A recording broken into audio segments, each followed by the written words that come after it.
আজ আমরা এমন এক জিনিস ব্যবহার করি যা ছাড়া আমাদের এক মুহূর্ত কল্পনা করা যায় না। মোবাইল খুললেই ইন্টারনেট, পড়াশোনা, অফিস, ব্যবসা, বিনোদন সবই ইন্টারনেটের উপর নির্ভরশীল। কিন্তু আপনি কি জানেন এই ইন্টারনেট কিভাবে এলো? আজকের ভিডিওতে আমরা জানাবো কিভাবে ইন্টারনেটের জন্ম হলো, কে তৈরি করলো, ধাপে ধাপে কিভাবে পুরো পৃথিবীতে ইন্টারনেট ছড়িয়ে পড়লো। চলুন শুরু করি ইন্টারনেট আবিষ্কারের অবিশ্বাস্য ইতিহাস। আজ থেকে প্রায় 60-70 বছর আগে পৃথিবীতে ইন্টারনেট ছিল না। তখন যোগাযোগ বলতে ছিল চিঠি, টেলিগ্রাম, ল্যান্ডফোন। এক দেশ থেকে আরেক দেশে খবর পৌঁছাতে লেগে যেত কয়েকদিন, এমনকি কয়েক সপ্তাহ। কম্পিউটার ছিল তখন বিশাল আকারের, খুব দামি এবং একে অপরের সাথে সংযুক্ত নয়। একটি কম্পিউটারের তথ্য অন্য কম্পিউটারে পাঠানো ছিল প্রায় অসম্ভব। এই সমস্যায় জন্ম দেয় ইন্টারনেটের প্রথম ধারণা। সময়টা ছিল 1960-এর দশক। যুক্তরাষ্ট্র ও সোভিয়েত ইউনিয়নের মধ্যে তখন চলছিল কোল্ড ওয়ার বা ঠান্ডা যুদ্ধ। আমেরিকার ভয় ছিল যদি যুদ্ধ হয় আর একটি শহর ধ্বংস হয়ে যায় তাহলে যোগাযোগ ব্যবস্থা পুরোপুরি ভেঙে যাবে।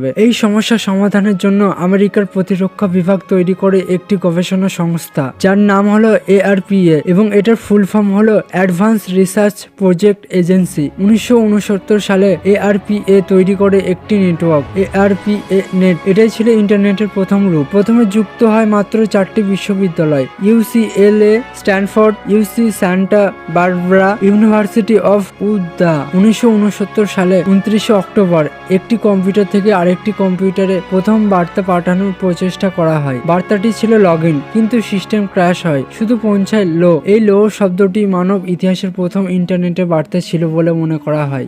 ARPA নেট কাজ করছিল, কিন্তু বড় সমস্যা ছিল সব কম্পিউটার এক ভাষায় কথা বলতে পারতো না। এই সমস্যার সমাধান করেন দুজন বিজ্ঞানী, ভিন ক্রাফট, রবার্ট কান। তারা তৈরি করেন TCP/IP পোর্টাল। TCP/IP মানে তথ্য ছোট ছোট প্যাকেটে ভাগ হবে, প্রতিটি প্যাকেটে আলাদা আলাদা পথে যাবে, শেষে গিয়ে আবার একত্রিত হবে। 1 জানুয়ারি 1983 সালে ARPA নেট পুরোপুরি TCP/IP ব্যবহার শুরু করে। এই দিনটিকেই বলা হয় ইন্টারনেটের জন্মদিন। আজ আপনি ওয়াইফাই, মোবাইল ডেটা, যে ইন্টারনেট ব্যবহার করুন সবই TCP/IP এর উপর চলে। এক সময় ছিল ইন্টারনেট মানে ছিল কম্পিউটার, আজ ইন্টারনেট মানে মোবাইল। একটি সামরিক প্রকল্প থেকে শুরু হয়ে আজ ইন্টারনেট পুরো পৃথিবীকে এক সুতোয় বেঁধে রেখেছে। চিকিৎসা, শিক্ষা, ব্যবসা, যোগাযোগ সবকিছু কেন্দ্রবিন্দু আজ ইন্টারনেট। তো এই ছিল ইন্টারনেটের আবিষ্কারের পুরো ইতিহাস। ভিডিওটি ভালো লাগলে লাইক দিন, শেয়ার করুন এবং চ্যানেলটিকে সাবস্ক্রাইব করতে ভুলবেন না। ধন্যবাদ।